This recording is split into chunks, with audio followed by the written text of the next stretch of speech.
No clássico de tricolores, vence o tricolor gaúcho e depois da vinheta eu te mostro tudo o que aconteceu do jogo. No clássico de tricolores, vence o tricolor gaúcho e depois da vinheta eu te mostro tudo o que aconteceu do jogo. E aí, gurizada, vence o Grêmio, vence o Grêmio. Não vou negar que eu tô muito feliz com essa vitória do Grêmio, belíssima vitória do Grêmio. Um grandíssimo segundo tempo do Grêmio.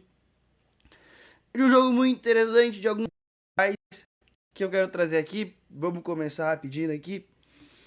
Vou pegar minha pranchetinha, minha famosa pranchetinha. O São Paulo, obviamente, é o vermelho, o Grêmio é o azul. Não tem porque eu dificultar essa vida nesse sentido, né? Deixa eu ver aqui, ó. Aqui é o São Paulo, aqui é o Grêmio. São Paulo no seu 3-5-2, pode-se dizer assim. O Grêmio com bola era um 4-3-3, que tinha alguns detalhes desse 4-3-3, que eu já vou explicar. E o São Paulo, ele começa muito bem o jogo. E acho que ele faz um bom primeiro tempo, inclusive como um todo melhor que o Grêmio. E o que eu acho que foi diferencial no São Paulo? Eram os encaixes individuais do São Paulo muito claros. Qual que eram os encaixes? Rodriguinho marcava o Dodge. O Marco Antônio pegava o Arthur. E o Alisson encaixava no Edenilson. Aí tu tinha lateral com lateral. O Mailton encaixava no Lucas Esteves. O Patrick, o Wendel, encaixava no Marcos Rocha. O Carlos Vinícius, geralmente o encaixe era do Arboleda. O Alan Franco pegava o Amuso. E o Sabino, o Alisson e depois o Pavon. Esses eram os encaixes do São Paulo. O Grêmio que com bola era o 4-3-3, podia ser, com o Arthur e Edenilson um pouquinho mais à frente. Que tinha por prioridade, sempre que a bola ia, por exemplo, para o lado direito, o lateral do lado da bola avançava. Então a bola entrava aqui, o Marcos Rocha fazia o corredor, ou por dentro, ou por fora. E do outro lado a mesma coisa, o Esteves, um jogo bem pior, né? Porque o Esteves hoje foi um jogador muito abaixo. Mas sempre que a bola entrava no corredor, quem fazia o corredor ou por dentro ou por fora era o Esteves. Então o lateral que subia era sempre o lateral do lado da bola, o outro lateral compunha aqui de uma saída de 3. Então ou era o Esteves aqui, ou era isso aqui. E o São Paulo ele foi muito bem nas suas marcações individuais. Então o São Paulo perseguia muito bem o Grêmio, não dava espaços, o Grêmio não conseguia jogar e o São Paulo conseguia ter posse. E ainda quando o Grêmio subia para pressionar o São Paulo no seu jogo curto, no seu jogo de associação, conseguia achar os espaços e sair de pressão. E eu acho que isso se deve muito a Marco Antônio e Alisson, que para mim foram os principais destaques do São Paulo no primeiro tempo, para mim os melhores jogadores do São Paulo, do jogo, no primeiro tempo.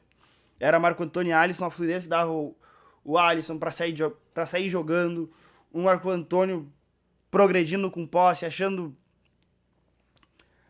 o homem livre. Muito bem o São Paulo no primeiro tempo nessa estratégia, por mais que não tenha criado grandes chances, tenha causado grandes defesas.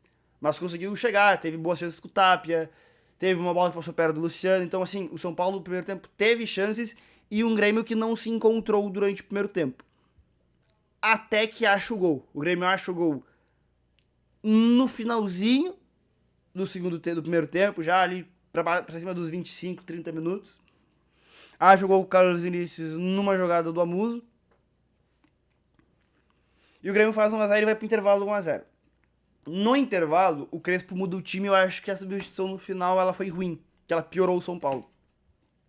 Mas não que eu não fizesse, tá? Eu acho que é o que tinha que ser feito, que ele tira um dos zagueiros, transforma o São Paulo numa linha de 4 novamente, né? Ele desmonta os 3 zagueiros, transforma novamente o São Paulo em uma linha de 4 e põe o Lucas no time. Ele tira o Alan Franco e põe o Lucas. Ele abre mais o time e ele começa a ele se atirar. Ele tem Rodriguinho, Lucas, Luciano e o Tap. Então ele joga o time pra frente, ele se atira e aí entra num contexto onde o Grêmio gosta muito.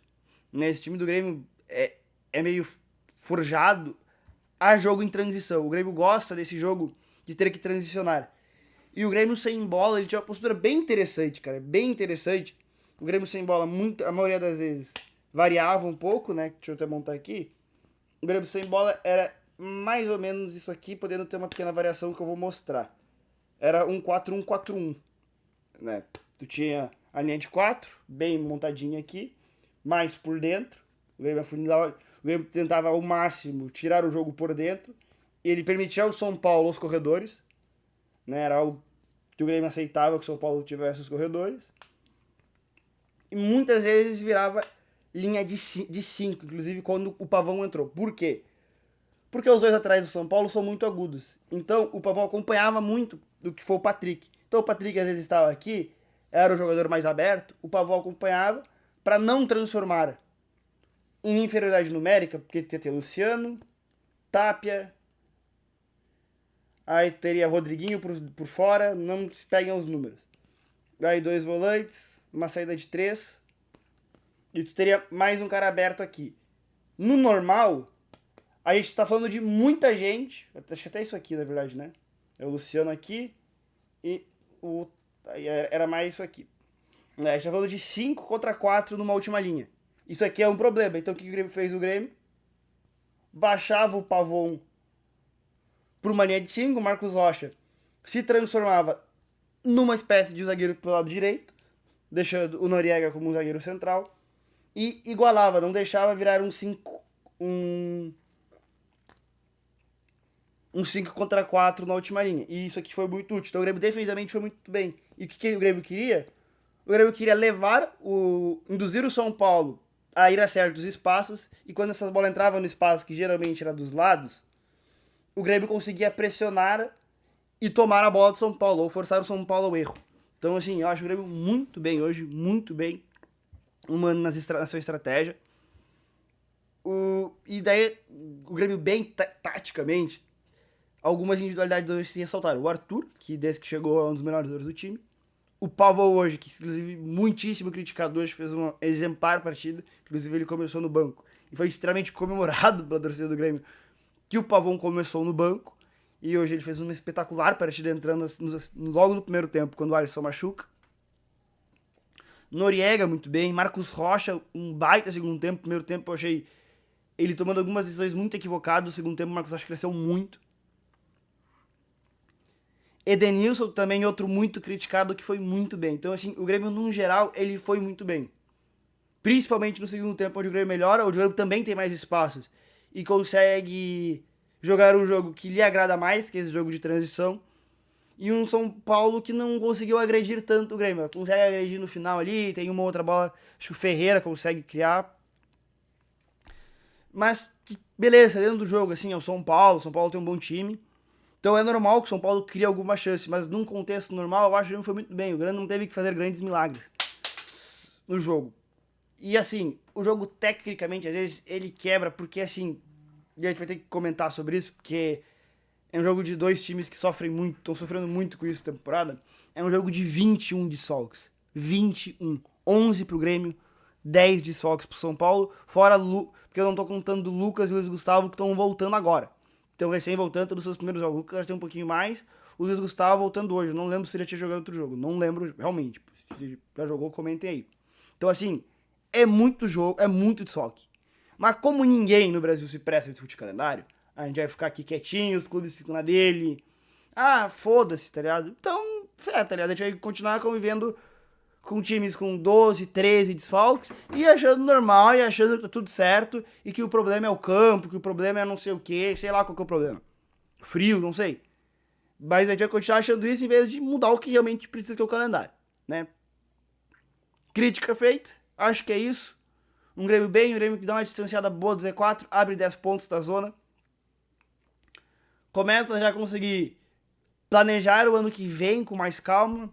Lógico, dependendo do que vier na Copa do Brasil no fim do ano, pode ser que acabe beliscando uma Libertadores, mas eu acho que tá entregue o ano do Grêmio, né? De não vai cair, daqui a pouco vai beliscar uma Sul-Americana, que também pra mim, se beliscar ou não Sul-Americana, tanto faz como tanto fez, não é um prêmio, e pra Sul-Americana.